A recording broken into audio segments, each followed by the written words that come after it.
안녕하세요. 파이어 히치하이코입니다.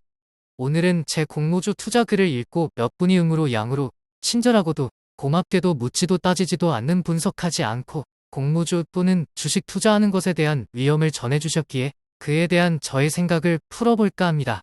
우선 이 글 쓰는 이유는 그분들이 틀렸고 제가 옳다고 반박하려고 쓰는 게 아니고 한번 다 같이 이 주제에 대해 생각해 보자는 겁니다. 에이 왜 이래? 네가 옳다고 반박하는 것 같은데라고 말씀하시겠죠? 할 말 없습니다. 우선 어떤 문제에 대한 토론 또는 대화를 할 때 당연한 의견만을 가지고 얘기하면 대화 또는 토론이 어렵습니다. 특히 한국은 유교의 영향을 많이 받아서인지 더더욱 그런 경향이 있는 것 같습니다. 그러다 보면 서로 당위만 얘기하다 보면 해결책이나 다양성을 인정하지 않고 갈등만 많은 사회가 됩니다. 이거 제 의견 아닙니다. 많은 통계 자료나 설문조사가 그것을 뒷받침합니다. 전 현실적인 사람인지라 옳고 그름을 얘기하자는 게 아니고 현실적인 문제를 생각해 보자는 것이니 오해 없이 갈등 없이 이런 사파적인 썰을 푸는 예도 있구나 하시면서 편하게 들어보시고 생각해 보시길 바랍니다. 그럼 공모주 또는 주식을 분석 없이 투자하는 게 말이 되나? 이 사람아, 주식이 노름이야? 하고 말하시는 분 계실 겁니다. 이거 당연한 당위입니다. 그런데 이상하고도 삐딱하게 전 사파의 의견이 더 마음에 듭니다. 문제는 사파는 논리적으로 당위를 이기기 쉽지 않습니다. 어쨌든 한번 따져보겠습니다. 그러면 현실적으로 세 가지 정도 생각해 볼 것이 있습니다. 첫째, 진짜 아무것도 묻지도 따지지도 않고 묻지마 투자하느냐? 이 문제는 공모주 투자시는 쉽습니다. 저는 직접 기업의 펀드멘탈을 분석하지 않고 그 펀드멘탈을 귀신같이 잘 분석하는 기관의 수요 예측, 즉 수급을 분석함으로써 간접적으로 그 기업의 펀드멘탈을 분석하는 겁니다. 왜 그렇게 하느냐? 전 게으르고 분석 능력이 없기 때문입니다. 둘째, 분석하면 성공 투자가 되느냐? 즉, 너의 분석 능력이 탁월한가? 이 문제도 쉽습니다. 사경인 회계사 같이 훌륭한 분석 능력을 가지신 분이 성공 사례를 만들어서 증명해 보이셨습니다. 그런데 말입니다. 문제는 모든 사람 아니 당신이 그렇게 할 수 있냐는 겁니다. 한 걸음 더 나아가 그럼 회계사 분들은 다 성공 투자하는가? 아니 이 사람아.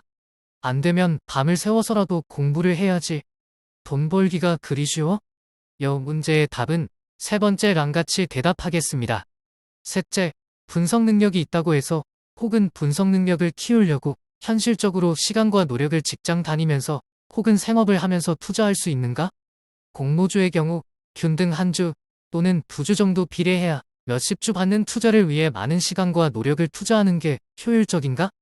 전 게으르고 분석 능력도 없어서 결국 사파처럼 삐딱하게 제3의 길을 찾았습니다. 그럼 그 제3의 길을 설명하기 전에 저의 애잔하고도 멍청한 첫 공모주 에피소드를 얘기하고 공모주나 주식 투자의 진짜 위험이 뭔지 어떻게 대처해 나가야 하는지에 대한 썰을 풀어볼까 합니다. 전 몇 년 전 와우 이 글 쓰려고 저의 애잔한 첫 공모주 차트를 보니까 거의 8년이 다 돼가네요. 참 시간 잘 가네요. 어쨌든 전 그 당시 주식보다 하이일드 채권에 열심히 투자하던 때라 요거로 짭짤하게 돈 좀 벌었죠. 채권 만기시 가끔 목돈이 들어오는지라 요걸 어찌 투자할까 고민하던 차에 공모주라는 놈이 내의다에 걸렸습니다. 제가 게으르고 분석 능력이 없다고 하지만 최소한의 조사는 해봐야 할 것 아니겠습니까? 그래서 블로그 뉴스 기사 심지어 애널리스트 리포트까지 봤습니다. 결론은 요거 큰돈은 안 돼도 짭짤하겠다 생각이 들었습니다. 그럼 어떻게 투자하느냐? 역시 게으르고 분석 능력 없는 저로서는 모든 공모주 종목에 투자하고 상장일 시가에 무조건 매도하자 요런 얄팍한 아이디어를 생각해내고 검증 작업에 들어갔습니다.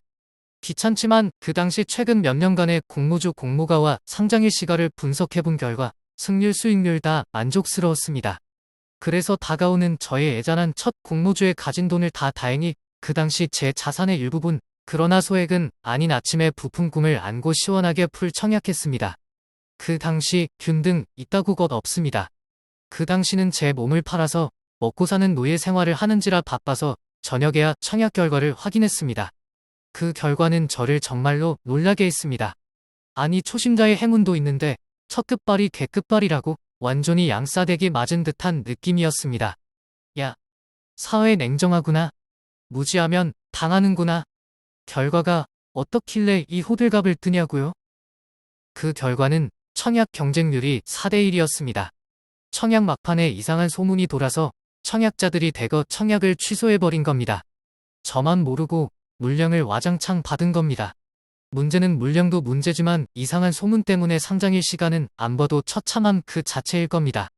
그럼 상장일 날 제가 어떻게 대처했냐고요? 제 원래 계획이 첫날 시가에 무조건 매도였잖습니까? 세상 내 맘대로 되는 게 어디 있겠습니까?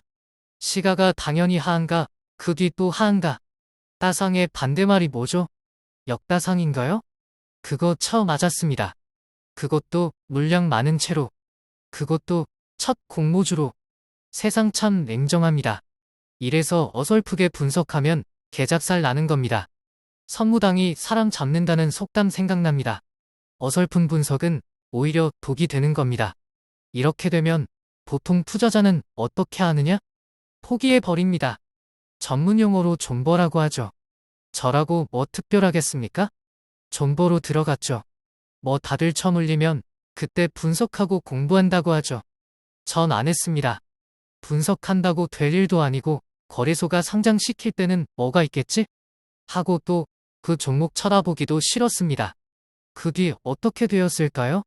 그 뒤 몇 년간 다행스럽게도 공모가 근처로 2번 정도 왔습니다. 이상하게 그때 되면 뉴스 애널리스트 리포트 나오면서 저를 분석 비슷한 공부를 강제로 주입시킵니다. 그 호들갑에 속아서 매도 안 하고 버티면 공모가 근처를 고점으로 무너집니다. 공모가가 수급상 중요한 돌파구죠. 당연합니다. 저같이 공모가에 처물린 수급이 상당수 되겠죠? 그래서 이번 정도 공모가 즉 본전에 못 팔은 저로서는 정말 이빨 꽉 깨물고 한 번, 2번도 아니고 3번째는 못 참겠다 하고 매도할 생각이었습니다. 아, 그런데 이번엔 정말 분위기가 달랐습니다. 정말 이번만은 팔아선 안 된다는 분위기였습니다. 그 종목 차트를 바로 공개하겠습니다. 뒤에 코로나 때 불기둥 보이십니까? 제가 팔았을까요? 가지고 있었을까요? 아니면 아직도 가지고 있을까요? 알고 싶죠? 그럼 저 종목이 무엇이냐? 눈치 빠른 분들은 이미 아시겠죠? 그 유명한 신재생에너지 풍력 테마 대장주 CS 윈드샵입니다. 저에게 주식 투자에서, 특히 공모주 투자에서 위험이 무엇인가? 에 대한 많은 가르침을 준 종목입니다. 그러면 정리 차원에서 공모주 투자 또는 주식 투자 시 위험은 무엇인가? 첫 번째 설픈 분석, 두 번째 와장창 물량 받는 것, 주식 투자로 말하면 몰빵 투자, 세 번째 이건 제 사례와 반대로 선절매 안 한 것. 요건 논란이 많은 주제입니다. 요것은 조금 이따 해결책 제시 때 상세히 썰풀겠습니다. 그럼 해결책이 무엇이냐? 첫 번째 어설픈 분석 대신 공모주의 경우 기관 수요 예측 분석에 따른 종목 선정, 주식 투자의 경우 가급적 우량주 특히 업종 내 1등주에 투자하자입니다. 그리고 매크로 분석을 통해서 경기 저점에 매수하자입니다. 종목 분석도 어려운데 매크로 분석은 어떻게 하냐고요? 그것은 다음에 다시 다른 유튜브로 올리도록 하겠습니다. 2. 와장창 물량 안 받으려면 역시 기관 수요 예측 분석하면 되고 주식 투자의 경우 계란을 한 바구니에 담지 말아라 분산 투자하는 겁니다. 아니면 인덱스 ETF에 투자하면 됩니다. 세 번째 손절매는 공모주와 주식 투자의 경우 다릅니다. 공모주는 가급적 손절매 또는 첫날 매도하는 게 좋습니다.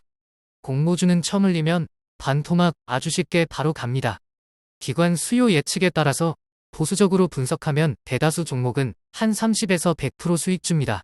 한두 종목 조금 손해보더라도 대세에 지장 없으니 그냥 매도하는 게 정신건강에 좋습니다. 제 첫 공모주는 초심자의 행운입니다. 대다수 종목 그렇게 되지 않습니다. 그런데 주식 투자의 경우는 다릅니다. 우량주를 경기 저점에 매수했다 그러면 손절매하지 말고 존버하는 게 좋다고 생각합니다. 이상의 해결책은 저같이 게으르거나 생업이 바빠서 분석 못하시거나 또 저같이 분석 능력이 없는 케이스의 경우 해결책입니다. 즉 다시 말하면 너 자신부터 분석해라입니다. 분석 잘하시는 분들은 이 글 읽을 필요도 없고 저 방법대로 하실 필요도 없습니다. 그런데 문제는 말입니다. 이렇게 긴 글을 썼는데도 불구하고 이렇게 말하시죠. 야, 그걸 누가 몰라서 안 해? 다 안다고. 문제는 잘 안 돼서 못하는 거야? 너도 당위만 얘기하는구만. 구구절절 맞는 말씀입니다. 사실 저도 잘 안 됩니다. 그 해결책은 두 가지가 있습니다. 첫 번째는 쳐맞아보면 압니다. 즉, 계좌가 작살나보면 느낍니다. 두 번째는 더 많이 쳐맞아보시면 확실히 느낍니다. 주저리 만든 제 영상 봐주셔서 감사합니다. 혹시 질문 있으시면 언제든 댓글이나 쪽지로 연락주시면 가급적 답변 드리도록 하겠습니다. 이번 주도 항상 행복하시고 좋은 한 주 되시길 바랍니다.